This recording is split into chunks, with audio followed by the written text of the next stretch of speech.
got some feedback and I realized that I did not accurately describe full-time four-wheel drive to you guys in our first video when we compared the GX470 to the 4th gen 4Runner. I know that's a 5th gen. I'm out of 4th gens at the moment, so it's the best we got. I also don't have a microphone, so if you're hearing cars around us, I'm working on that. I promised you guys a microphone at 1,000 subscribers. We are at, as of today, about 820. Really close. So continue to smash that like button if you like what we're doing, and share us wherever you see appropriate. But without further ado, let's hop into these.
All right, let's hop right into this. Looking under your 4Runner and your GX, they're gonna be extremely similar.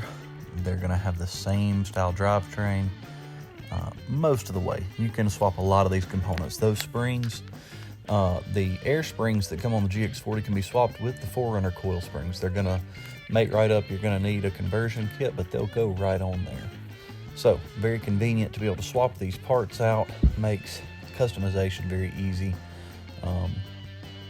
Giving you a lot of things that you can do very cheaply with used parts actually. Now looking into the interior some, you see that the rear door on the GX swings out, whereas as you'll see in a moment, the 4Runner swings up.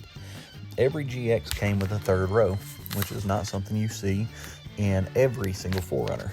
A lot of the 4Runners had that third row option, but very rarely was it seen. You also notice cloth in this 4Runner, as well as many others. They would come with a cloth interior, as opposed to every one of your GXs having a leather interior. Leather, or Lexus, however, had all of the options that you would expect from a Lexus, just a little bit nicer on the interior.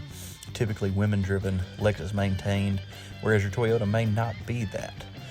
You had a center locking differential on every one of these GXs, which just locks your front and rear differentials together as far as splitting power to them.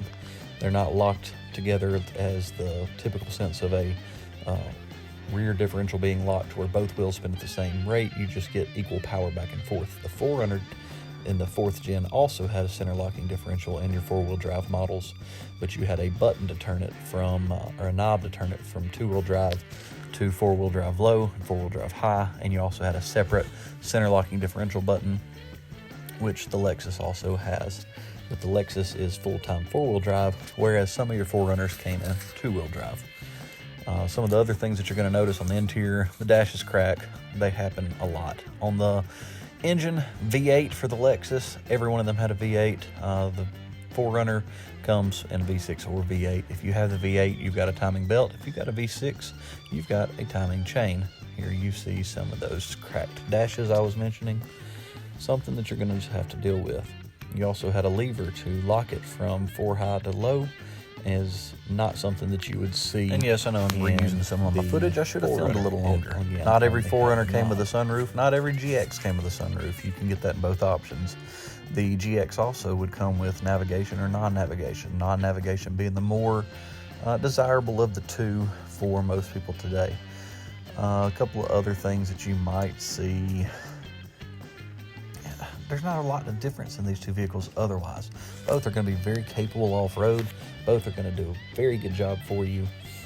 They're going to last for a long time. I've seen both of these well into the 400,000 mile range. So don't think that you're going to buy this vehicle and then be worried about big things. Make sure that you do the maintenance.